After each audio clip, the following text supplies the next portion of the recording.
All right, things warming up. The skies are clearing out and the winds are dying down. That's all the good news, and it's just going to continue that way for the remainder of the week, heading into the weekend. And we're going to peak in most areas with our temperatures Sunday heading into Monday. 60 coastal, downtown Los Angeles and the San Fernando Valley at about 65 degrees. High desert 54, 61 in the Inland Empire. Orange County Inland up to 65 degrees. Frank and Jessica, back to you.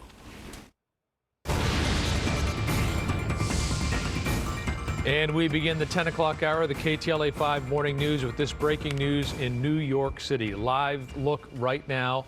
U.S. Secret Service, along with the U.S. Marshals Service, local police preparing to escort former President Donald Trump from Trump Tower in Midtown Manhattan to a courthouse in Lower Manhattan to surrender and be arraigned on criminal charges. Really an unprecedented moment in our nation's history. Former President Donald Trump expected to leave Trump Tower any minute now. It is a history in the making. A former president has never been charged with a criminal offense. KTLA's Eric Spillman in the newsroom watching it for us. Eric, good morning. Morning, Frank. Morning, Jessica. We learned about this indictment 5 days ago. Today, Donald Trump will be placed under arrest. He's supposed to appear in court at 11:15 our time. But before that happens, he needs to surrender to authorities to be processed and fingerprinted. So let's go back to our live picture over Trump Tower, our aerial shot. The other picture, this is from the ground in Trump Tower. And you can see the camera focused on the entrance there, where we expect former President Trump to come out of that building at any moment. And you see the limousines from our aerial shot parked in front of Trump Tower. We expect him to come out and travel the 4 miles from Trump Tower to the Criminal Courts building on Center Street in Lower Manhattan.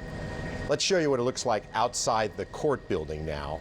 And the security is quite heavy. You see those police officers lined up shoulder to shoulder in front of the building.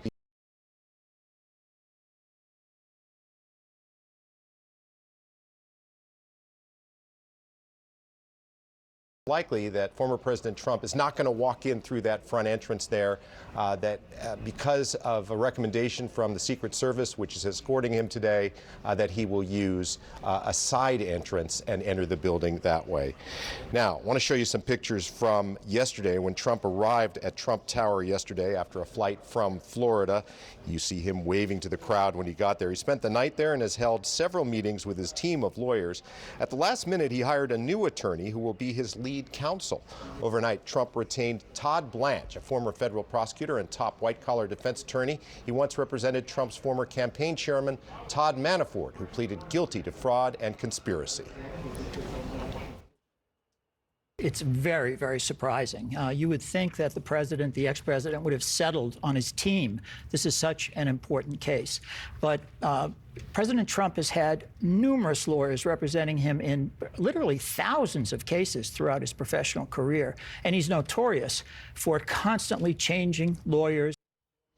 Today, Trump and his legal team will learn more about the specific charges Trump is facing. The grand jury indictment will be unsealed in court. It reportedly contains more than 30 counts stemming from hush money payments to porn actress Stormy Daniels to keep her quiet just before the 2016 election about an alleged sexual encounter she says they had years prior to that. Trump has denied having an affair with her and says he's done nothing wrong. This morning on his social media site, he complained again that he's the victim of a witch hunt. He also called the judge a, quote, Trump hater, end quote. Trump has encouraged his supporters to protest the indictment, but the mayor of New York has said his police department is ready for anything. As always, we will not allow violence or vandalism of any kind, and if one is caught participating in any act of violence, they will be arrested and held accountable, no matter who you are. What do you say to Eric Adams? What do you say to people who say you're here to incite violence? Congresswoman, why are you leaving now, not staying for the arraignment? One of Trump's most loyal backers, Georgia Congresswoman Marjorie Taylor Greene, showed up outside the court building to hold a rally this morning. She had to leave quickly with a police escort when she was drowned out by hecklers. Earlier, Congressman George Santos made an appearance there. He is the Republican member of the House from New York who has admitted to lying about his background during the most recent campaign. He came to support former President Trump and was swarmed by about 100 reporters and camera crews.